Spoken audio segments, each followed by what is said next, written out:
Hello and welcome to TheSquare. I'm Emily Strain.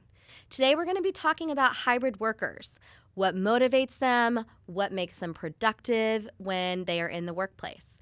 There's a lot out there right now that's talking about hybrid work. And one of the things that we pride ourselves in at Corgan is not just talking about what we're seeing out there, but actually doing research on the people who are experiencing these types of workplaces. So we just recently completed a study focused 100% on hybrid workers. And today we're going to dig a little bit more into that study. Today we're excited to have Melissa with us. She is from our Hugo team and she was the lead researcher on this study. So thanks for being here. Thank you for having me. It was a really interesting study as we enter kind of this new era of work. Obviously, COVID was a catalyst for so much change, but it may be slower change than what we were expecting. So now we're really trying to understand how is it working for hybrid workers and what do they need in the future? Yeah, now that the dust is kind of settling, people are starting to get into the rhythm. What does hybrid work really mean? And when are people motivated and how are they productive? Mm-hmm. So we know that this was 100% hybrid workers that we did this blind study on. But can you tell us a little bit more about the demographics behind the study? Who did we talk to? Absolutely. So we did a 1,000 participant survey from across the U.S., trying to get representation from a little bit of everywhere, big cities, small cities. And we wanted to make sure we also represented hybrid workers that are in the environment currently. So all of our different generations, different genders, at companies of different sizes. So we worked to make sure we had that representation to look at the data in new ways and see where we had other differences. And, when I think about hybrid workers, we tend to think of them as having maybe requirements for coming into the office, right? So 2 to 3 days a week or 60% of your time. Every company kind of does it a little bit differently. Can you tell us a little bit about these participants? Were they required to be in the office? Did they have a choice? What was that? Yeah. Our goal was just to make sure that we had people who were experiencing both the home and office work environment each week. Okay. So for most, it ended up being 81%. It was what was required by policy by their company, whether that was you have to come in 3 days a week, you have to work these hours, that there was some requirement for your company on how you built your flexible policy. For the other 19%, it was all your own choice. Well, and you said have to, right? Which I think sometimes when you think about hybrid workers, it sort of falls into that category of like, I have to come in. My company is making me. So tell me a little bit about with these participants, did they find value in the workplace? What kind of value did they have in the workplace? Or are they sort of being drug in? Yeah. Well, we were seeing even for those that were making choices themselves, our hybrid workers were typically coming in 3 to 4 days a week. 75% say that this new flexible work policy improves their well-being. So something we definitely want to see continue from the worker perspective.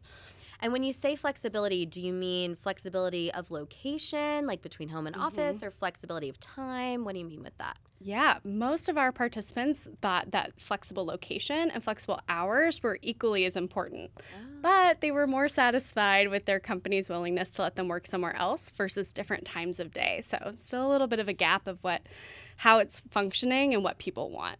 Okay, interesting. But both are important. Mm-hmm. Okay. So we know that workplaces are good for relationships. What did this study find specifically that hybrid workers value from a workplace? So our hybrid workers feel that the in-person work environment has a lot of value, especially when we start talking about company culture. 76% say the in-person work environment has a positive impact on building that company culture. And that also branches to building strong relationships with your peers, which by research outside of ours, we know helps reduce stress, burnout, and even keeping you at your company longer. So those relationships and culture are key. And I think that makes a ton of sense to me. We've always found that design of a workplace is important to that company culture. Yeah. I'm also hearing from our clients that sometimes that culture, that social aspect can be a little bit distracting. So one of the insights that I believe you heard in this study was around productivity and how hybrid workers were viewing the workplace as being productive or not productive. Can you tell us a little bit more about that? Yeah, like you said, there's definitely clear benefits of the social engagement of coming in. And that's why we see a lot of companies when we first came back from COVID saying, hey, we're going to throw a party or there's a big company-wide event. Good And job. that was the draw to come in. Yeah. And so that's how we kind of started this new phase. But now we're seeing a little bit of a transition. When we talked to leaders and the hybrid workforce, both felt that the in-person work environment was primarily a place for productivity versus social engagement. It's not that it's both. It's just what is it first and foremost, and then what is it secondary? So we're really seeing a shift to having to say, this is a place to work and be productive. Yes. And so when you ask people if they felt productive in the workplace, what did they say, those hybrid workers? Yep. So we heard that 73% feel more productive when they're actually not at the office. So we have a little bit of a disconnect of they think the office is for getting their work done and they're not feeling like they currently are. So, in addition to the feedback that we heard around the workplace being important for culture and building relationships, what else did we hear that was important in terms of things like motivation or productivity? Absolutely. So 76% of our survey respondents said they feel more motivated when they see others around them working.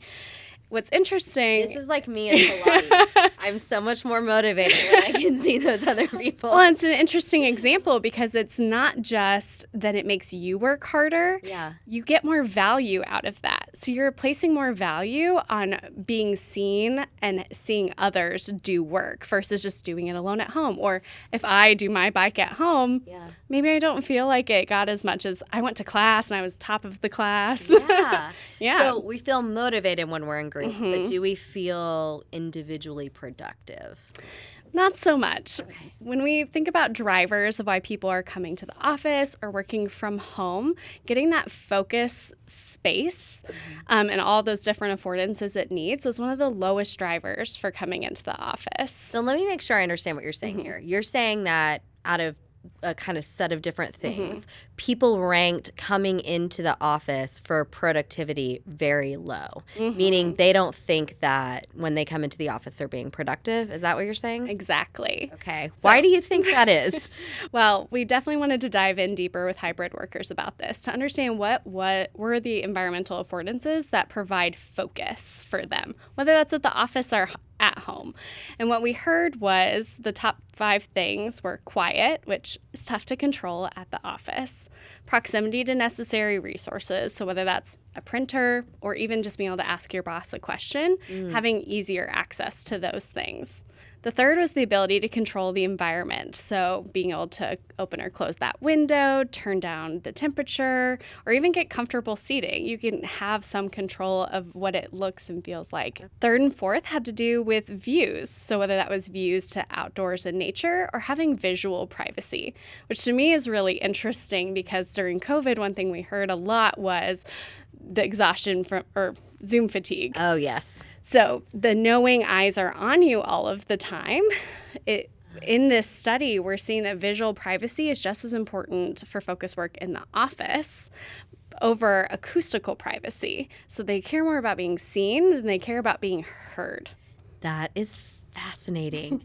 And I think it's really in line with some things that we maybe were even hearing from clients prior to COVID, kind of typical complaints that people might have had about the office.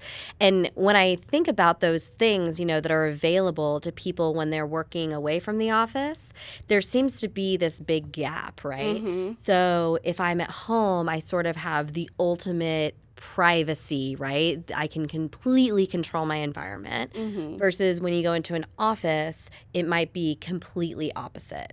Absolutely. And like you said, this is something we saw before, so it's not a huge surprise. But what's different now is when you get to choose, you're choosing for those things. So what it's doing is pulling people from the office where they want to be productive. They just require this list of things in order to do so and get that focus that they need. Yeah, absolutely. So that ability to be able to focus in an office and do that individual productive work, have control over my environment is super important. And also being able to have that social aspect is also really important. So that's a fun challenge for designers. You got to do everything all in one. Yes. Yes. So when we talk about things like access to privacy, you mentioned the visual privacy being important.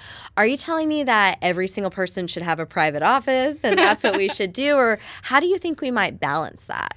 I definitely don't think it means we need private offices for everybody. I think what it really means is we need a variety of spaces and scalable spaces. So I can feel productive working by myself in an enclosed environment in a focus room.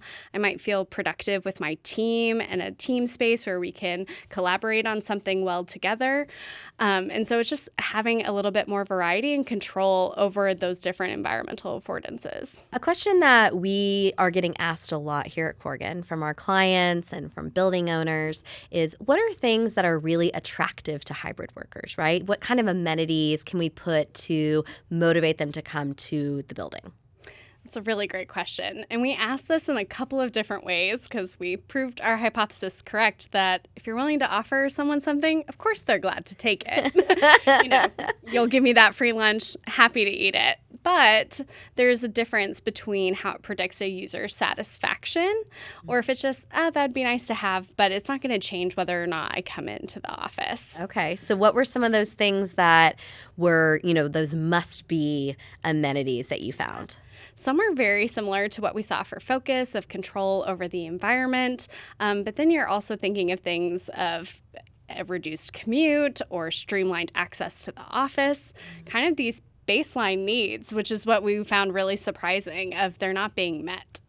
So am I understanding this right, that fitness centers, healthcare clinics, those kinds of things are great and they're nice to have, but that's not necessarily what's going to motivate a hybrid worker to come to a space? Yes. Okay. They're nice to have, but there's a high degree of personal preference with those types of items. Maybe I like to go to the doctor near the office because I like to go on my lunch break, but maybe you like to go to the doctor's office near your kid's school because it's easier to pick them up, take them back to school. That makes a lot of sense to me. So what are the drivers for coming into the workplace? So if it's not a fitness center or an amazing coffee bar, what are the things that are really kind of pushing people to make the decision to come into an office? Yeah. We asked our hybrid workers to rank a series of drivers for us. And the top 5 for coming into the office was access to office-wide technology, so resources you may not have at home, their personal desk setup, additional space, like I like to spread out, or I'm not confined to, certain parts of my home where I might have to pack up quickly. Okay. Kind of stake your own real estate. Team meetings and just general office aesthetics. You like the design of the space and kind of change of environment. Interesting. So then the kind of opposite of that, what are the reasons why some people why these people that we studied are choosing to work from home? Unsurprisingly, reduced commute time is number 1. What can you do? You can't fix that for coming to the office. They also like their personal desk setups at home. They like the ability to control their environment. And they also like to be able to make sure that they can keep working even if they feel sick without putting others at risk at the office, which even though we're kind of in a post-COVID era, it's a good habit that we're kind of seeing continue on. And it is important. Can't cough anymore in the office. Go home. Absolutely. But it is interesting, some of those things we start seeing as the same on both lists as drivers of coming in or staying at home, one being the personal desk setup. And it's one thing that we kind of found interesting because we don't see as much discussion in our survey about working in like third places of I want to go to the coffee shop and set up for the day, or I want to sit outside and work on my porch, because the affordances of your environment are so important to be able to be productive and get your job done. So some people are preferring how they have it set up at home, and some people prefer how it is at the office. And what you want to make sure to do is have both the same type of environment available in both places. Okay, that makes sense to me. Yeah, it's those double monitors, right? It's like I cannot do anything without my double monitors. It's hard to switch habits day to day. It really is. It really is. So if you were an employer and you were trying to motivate a hybrid workforce to come into the office, what are like the top 3 things that you would do to attract them and make them their most productive selves while they were at the workplace? So, from this study, we'd probably recommend a couple of things. One, make it convenient. So, can you get to the office in a quick manner? And that's not just the drive from home to the office, but where do you park and how easy is it to get from there to your desk? Second, we want to ensure that our hybrid workforce is getting that kind of leveling the gap we talked about between home and the office so that they can be productive in both locations. So, those 5 things that we want for focus are really important to make sure they have access to at both locations. Okay.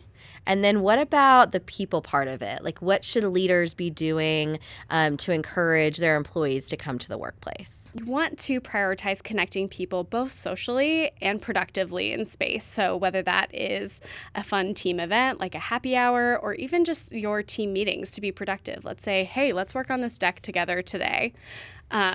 Yeah, Giving them both reasons to come in and engage with others. that's a good idea too. So many times we'll see, team meetings offer a hybrid option so that you can call in or you can be in person.